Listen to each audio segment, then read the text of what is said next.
actually looked this up before coming on your show, Danny. Right now, the overall enrichment stockpile is over 8,200, so over 8,200 kilograms. And just as a comparison, when Iran was in the JCPOA, the top limit was 300 kilograms. 300. Okay? 300 to 8,200 kilograms. And not only that, the Iranians are producing 60% enriched uranium, which is really only a technical step away from 90%, which is considered bomb grade. So not only the Iranians producing more enriched uranium, they're actually producing better enriched uranium. And do I remember correctly, Dan, that because this kind of came in stages, because as I understand, they didn't do any of these things initially when Trump withdrew, but it took maybe even a year later, but that this was always like, we'll go back to these constraints as long as you go back to abiding by the terms yourself. So meaning that, the sanctions relief, et cetera, or did they just say, hey, we're going to do whatever we want to do? Well, in the first year, there was certainly a year delay between when Trump pulled out and when the Iranians actually responded in the nuclear domain. There was about 12 months where both parties could have negotiated an alternative arrangement or simply gotten back into the new one. I think there was a point in time where the Iranians understood that Trump was not interested in actually negotiating a new arrangement or getting back into the old one. So, they made the decision to retaliate, and this is how they did it. But there was certainly a period between 2018 and 2019 where this whole thing could have been reversed or heavily curtailed. And, Trump didn't take that opportunity. And I should say the Biden administration didn't take that opportunity either. They waited way too long before they tried to get back into the JCPOA. And at that point in time, the barn door was pretty much closed. So that's where we are. So what was the motive for Iran to go up to this higher grade reprocessing percentages from obviously the 3.67 up to, I think then it was 20% and then now up to 60%.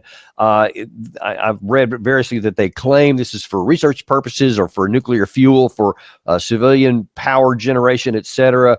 But others say that no, 60% is just way over the top. It's definitely only a precursor to weapons grade enrichment. How do you see that part?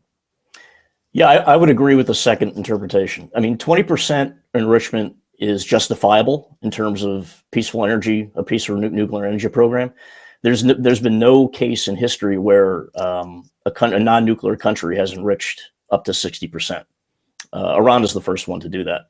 So I view this as essentially the Iranians acquiring leverage for a new negotiation and explaining to the U.S. foreign policy community that stupid decisions will cost you, and this is essentially what you have to deal with now. That there's going to be a reaction to bad policy. So then that's important, because that implies that there are two possible interpretations, that Iran is going up to this because they want to go to nuclear weapons grade so that they can have a bomb, or the second is that they are doing this so that they have negotiating leverage to leverage down. So which do you think it is? Or is there an internal within Iran, as far as you know, a debate whether they should go one way or the other? Well, there's certainly a debate. I mean, there are advisors around the Supreme Leader's office that have been speaking openly about possibly weaponizing the nuclear program.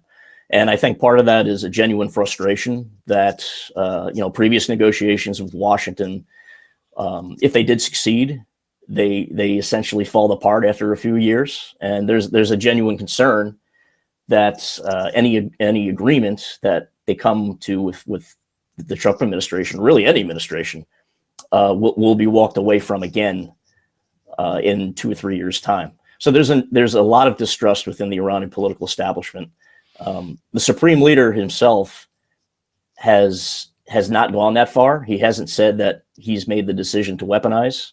And as a matter of fact, the latest U.S. intelligence community report, I think it was released last month, or maybe it was early this month, said that the Iranians have not come to a decision to weaponize. So that's important. There's this confusion. There seems to be this kind of confusion among hardliners that, the decision has been made and the Iranians are a couple of weeks away from dashing to a bomb. And technically speaking, that's not correct. That's just not accurate.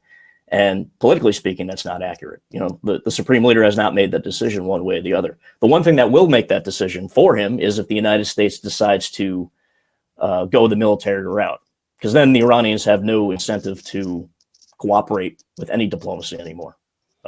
Right. That's been one of the things that concerns me the most, is that in saying that our objective is to prevent Iran from having a nuclear weapon, some of our policies that are going down that path may actually be pushing them in that direction and to achieve the exact opposite outcome that we want. I'm going to touch on that in a second about what the ramifications of this could be. But with that kind of baseline setup here, I want to now come to the current time. This is from March the 7th, where Trump gave what sounded like, hey, the decision's already made. We're down to final strokes with Iran. That's going to be an interesting time. And we'll see what happens. But we're down to the final moments. We're at final moments. You can't let them have a nuclear weapon. It's an interesting time in the history of the world. But we have a situation with Iran that something's going to happen very soon. Very, very soon. You'll be talking about that pretty soon, I guess. And hopefully we can have a peace deal. I'm not speaking out of strength or weakness. I'm just saying I'd rather see a peace deal than the other. But the other will solve the problem. Now, apparently within both the Trump administration and within elite Washington circles, there is a real, you might even say Dr. Jekyll, Mr. Hyde kind of split on one faction absolutely desiring war above everything, and some going as far as, I would say, to lusting after war with Iran, and then another side saying, this is stupid, don't do it. So it's almost encapsulated in that one thing there, where in the first he's saying, we're almost out of time, we're at the last minute. And then he says, but I'd rather have a negotiated settlement.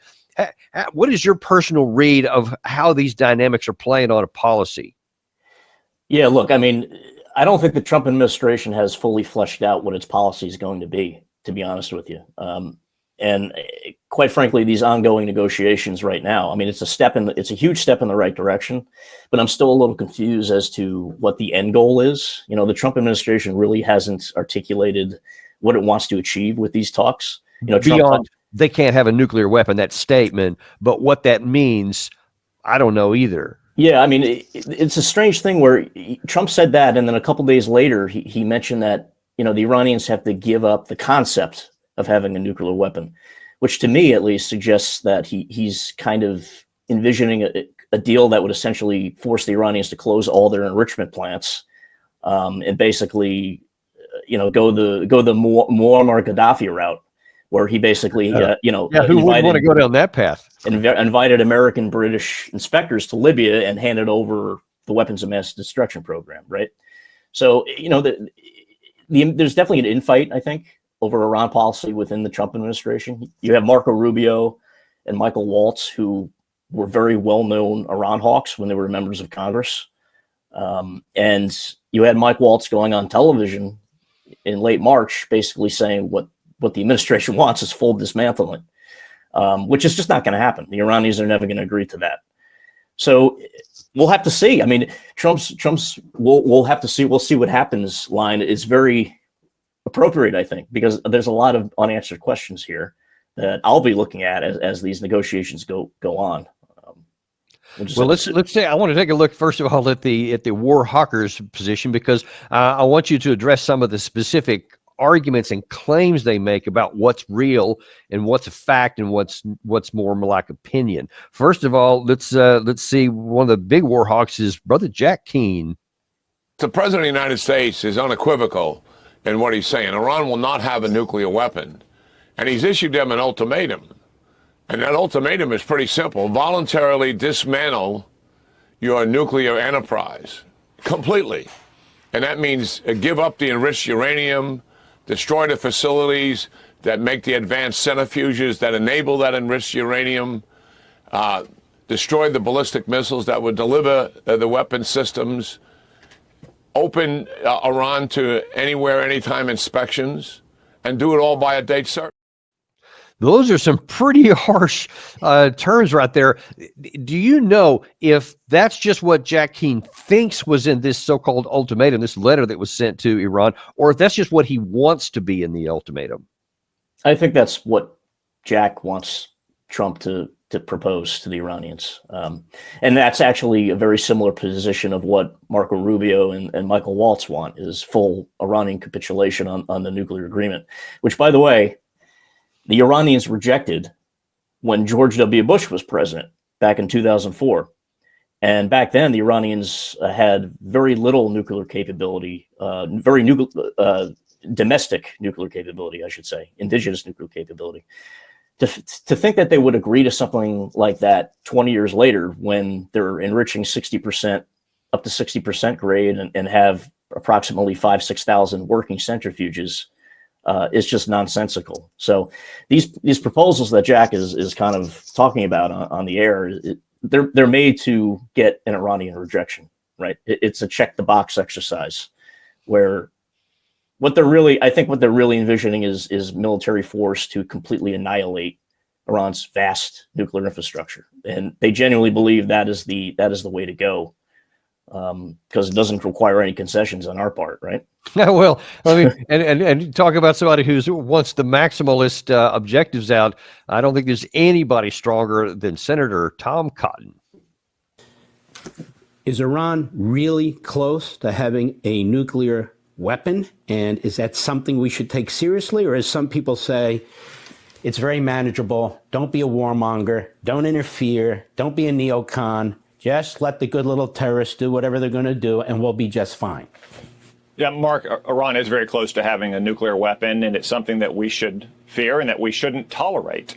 Donald Trump's been very clear about this for as long as he's been in politics, going back 10 years. In fact, the first conversation I ever had with Donald Trump, he was coming to Arkansas to speak at a Republican Party dinner.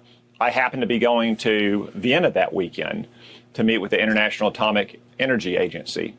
And he called me and he said that the one thing we can't do is let Iran have a nuclear weapon. And he's been clear about that publicly over and over again, because Iran is not a normal nation. It's a fanatical, theocratic dictatorship. And if they get nuclear weapons, they're likely to use them. Okay, that fear-mongering thing is one of the better ones, which is why Cotton is one of the best advocates from that perspective, that they are not rational actors. Like, sure, North Korea has nuclear weapons, China has nuclear weapons, Russia has nuclear weapons, but they can all be deterred because they're rational actors. But the Iranians are not, so they will be using their bombs if we get them. What say you? Yeah, the Iranians have been deterred by U.S. military power in the past. They are rational actors. You know, their foreign policy is quite frankly, disgusting from a moral standpoint, from a U.S. and European, collective West standpoint. But to say that the Iranians are essentially some suicidal cult people who would think nothing of using a nuclear weapon against Israel or the United States or Saudi Arabia or anybody else, knowing full well that the response would be the end of the Islamic Republic as we know it. To argue that point, it's beyond it's beyond fantastical to me.